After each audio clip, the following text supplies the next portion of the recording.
आज सीपीआई कार्यालय में कई राजनीतिक और मुस्लिम संगठन, बहुत सोसाइटी के साथी बैठे हुए हैं। हम लोग वक्फ कानून के सवाल पे हम लोग बहस कर रहे हैं, चर्चा कर रहे हैं कि जो कानून है यह देश के हित में नहीं है, ये केवल मुसलमानों के सवाल पे नहीं है। जब कानून में बाबा साहेब ने अपने संविधान में जो अधिकार दिया, उस अधिकार का उपयोग सभी धर्म के मानने वाले लोग कर रहे हैं और उसी में वक्फ की जो संस्था है वह भी काम कर रही है। लेकिन केंद्र की सरकार जब से सत्ता में आई है तो लगातार अल्पसंख्यकों पर हमला करने की प्रयास कर रही है और इसीलिए जो सबसे बड़ा सवाल है कि अपने जो दोस्त हैं उनकी अडानी और अंबानी, जो भी कारपोरेट घराने के जो लोग हैं, देश की संपदाओं को उनके नाम करने के लिए मोदी जी बेताब हैं और इसीलिए नए नए तरीके से कानून को लेके आ रहे हैं। आज अंटेरिया को बचाने के लिए जो अंबानी भाई का है उनका वक्फ की कानून, कभी एनआरसी के सवाल पे, कभी जो है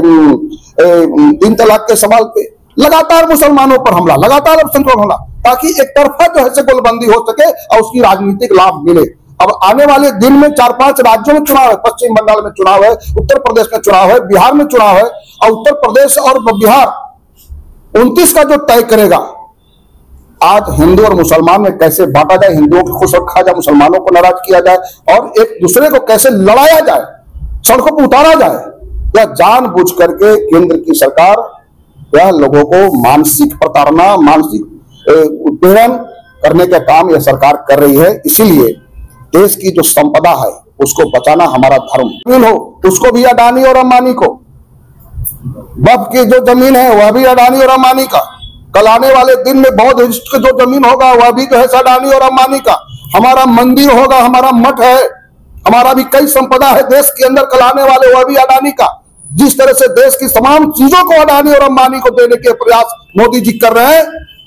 कान खोल करके सुन लें, चाहे किसी भी धर्म के मानने वाले हैं, सब हम लोग एकजुट हैं और आने वाले दिन में हम बड़ी लड़ाई लड़ेंगे झारखंड के अंदर और 11 मई को इसी रांची के धरती पर एक बड़ा सेमिनार हम लोग करेंगे और बड़ी लड़ाई की घोषणा करेंगे। हमारे भारतीय कम्युनिस्ट पार्टी के महासचिव कॉमरेड डी राजा सुप्रीम कोर्ट में अर्जी लगाए हैं इस कानून को निरस्त करने के लिए। हमारे राज्य कार्यकारिणी के सदस्य और हमारे जो बार एसोसिएशन के सदस्य AK रशीदी जी यह भी अर्जी लगाए हैं हाई कोर्ट में। अब झारखंड सरकार से भी कहना चाहेंगे कि इस इशू को लेकर के आप स्पेशल विधानसभा बुलाइए और स्पेशल विधानसभा को बुला करके यहाँ भी सदन के अंदर चर्चा कीजिए, यहाँ भी एक प्रस्ताव पास करके केंद्र सरकार को भी दीजिए, सुप्रीम कोर्ट को भी दीजिए, आप जाकर उसी प्रस्ताव को राष्ट्रपति को भी दीजिए कि हम झारखंड के अंदर यह लागू नहीं होना चाहते हैं। नहीं तो केवल प्रेस में हम बोल दें कि हम जब तक लागू नहीं होने देंगे यह कानून, कल सरकार दूसरी बदलेगी, उसका क्या रास्ता होगा। इसीलिए हम हेमंत भाई से भी कहना चाहेंगे कि आप स्पेशल विधानसभा बुला करके, विशेष सत्र बुला करके आप जो है इस कानून पर अपने विचार को दीजिए।